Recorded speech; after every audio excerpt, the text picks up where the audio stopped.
Chaថ្ងៃនេះគឺស្ងោរឆ្អឹងចំដីលក្ខណៈសុខចិនក្នុងសាមរបស់យើងមានតែស្រួយសាច់ខ្ទឹមសសាច់ជ្រូកគ្រាប់ក្រូចជីសាច់ខ្មែរជាមួយនឹងទឹកត្រីរំដូនចាឥឡូវនេះខ្ញុំសូមបន្ថែមជាមួយនឹងពងទាក្រហម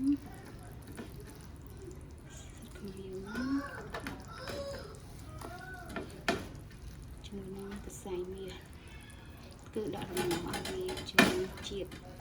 កាន់តែឈ្ងុយនេះគឺគ្រាប់កាជី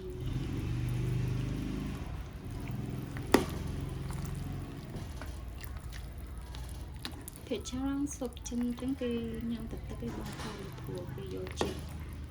បើអញ្ចឹងណាបើកម្លាំងសុខភាពបើសិនជាអ្នកឆ្លងទលេអីហ្នឹងគឺគាត់ហូបកាន់តែល្អបើដល់រាងកាយរបស់គាត់ផងដែរ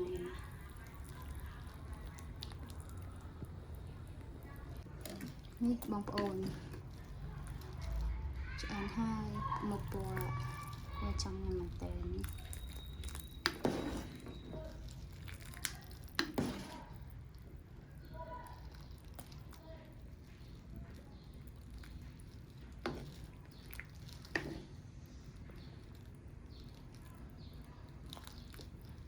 អូខេឥឡូវគឺខ្ញុំបត់ហើយ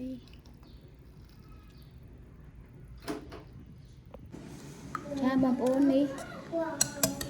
ឆ្អឹងជំនីដែលខ្ញុំឆ្ងោរស៊ុបចិនមិញហ្នឹងក្តៅហត់ទៅឆ្ងាញ់ញ៉ាំន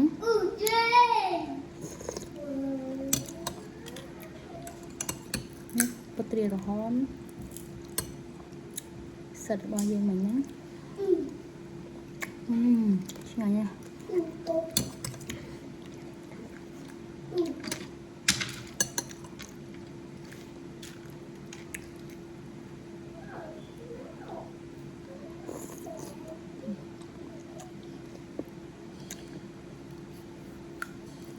គ្រាប់ពុទ្ធើ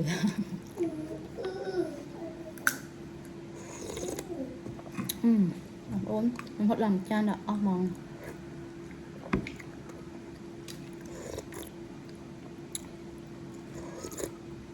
អរគុណច្រើនបងប្អូនជំរាបលាបាយបាយ